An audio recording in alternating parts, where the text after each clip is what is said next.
Estamos tal vez entonces en buena parte del país en la etapa más crítica de la pandemia. Después de 10 meses, sí, estamos en la etapa más crítica de la pandemia.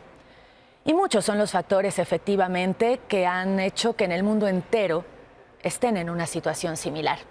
Pero aquí en México, en 10 meses, lo hemos visto todo.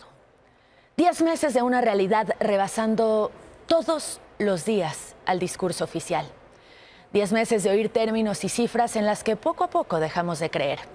El encargado de manejar la crisis, como nadie, debió haber basado su trabajo en una cosa: la ciencia. Pero la ciencia ha estado muy lejos de ser la base de la gestión de Hugo López-Gatell. La inercia que tiene la epidemia en esta región requiere esfuerzos adicionales. Tendremos una suspensión temporal de ciertas actividades económicas. Quédate en casa. Quédate en casa. Quédate en casa.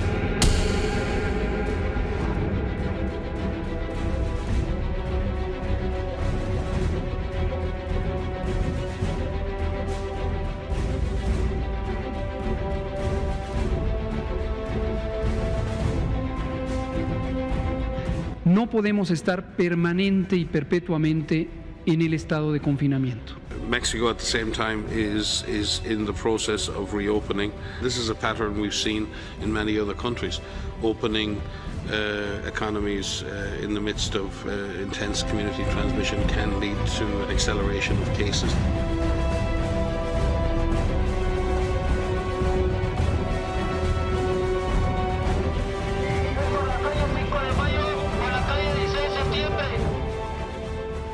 En 2005, con el cambio de paradigma del sistema de vigilancia Centinela de influenza, se inventó para influenza, se reconoce que no es posible observar todos y cada uno de los casos.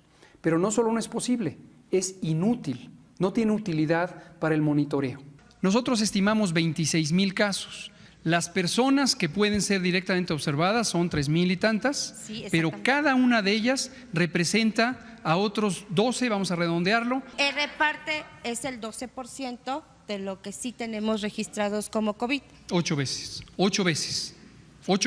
de lo que se ve, la epidemia es 8 veces más grande. El modelo Centinela no es el elemento principal en este momento.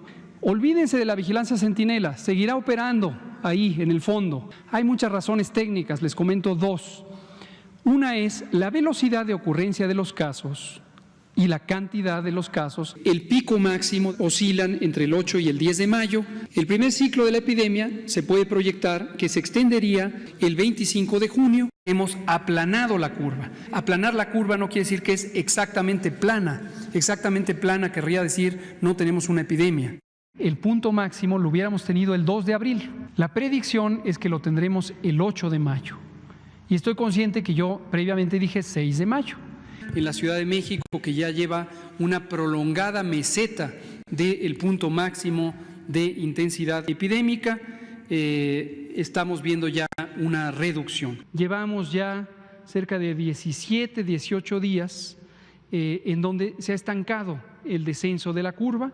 Ya lo del pico y la fecha del pico y que si esto es el Himalaya y demás, ya no tiene mucho sentido que hablemos de eso. No es una especie de segundo pico, es un segundo pico.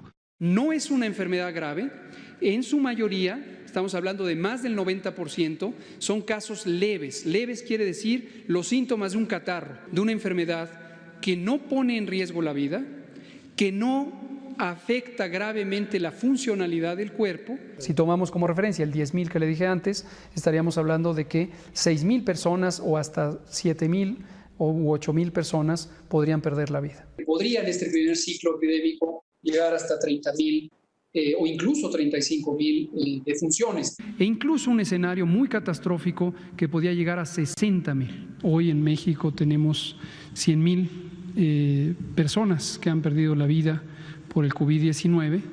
Esta es una cantidad, desde luego, inusual. Y esta infodemia está alimentada por distintos grupos insisto, políticos, sociales o agencias noticiosas. No me quedó claro si cuando usted habla de confrontación con los gobernadores, ¿es opinión suya o del editor de su periódico o su periódico? ¿De qué medio me dijo usted que es? No me queda claro si viene a preguntar o viene a opinar. No, eso es pregunta. El usar cubrebocas tiene una pobre utilidad o incluso tiene una nula utilidad.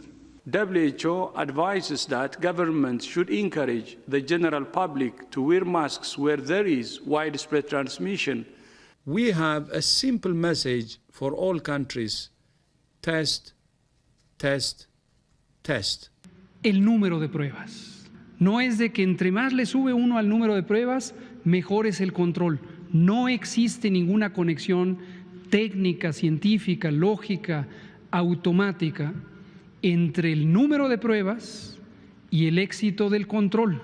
En cuanto al color, es hasta cierto punto intrascendente. Alerta por COVID-19. Emergencia por COVID-19. ¿Hay alguna duda? El semáforo es irrelevante. El semáforo no es irrelevante, el semáforo no se ha dado de baja, el semáforo sigue vigente. Ayer los medios de comunicación siguieron destacando el tema de los casos acumulados y hablaban de que se llegó al 1.000.000 de habitantes que han padecido COVID-19. Es cierto, pero es una versión limitada de la información. En realidad, si tomamos los casos estimados, llevamos ya más de 1.000.000, tenemos 1.166.000. Por lo tanto, es un poco intrascendente. ¿Qué quiere decir epidemia larga? Empezó el 28 de febrero, las proyecciones o predicciones matemáticas sugieren que se podría prolongar hasta octubre.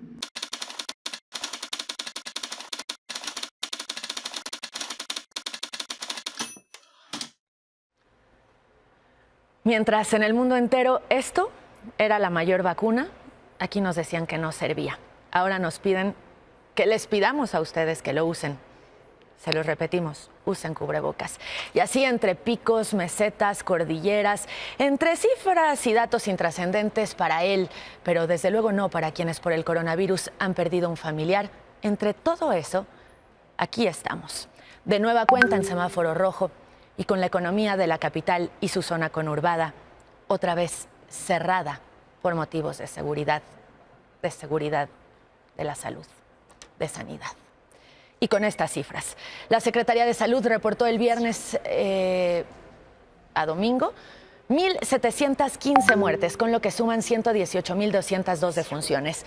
Además, hay 31.247 casos, con lo que suman 1.320.545 casos.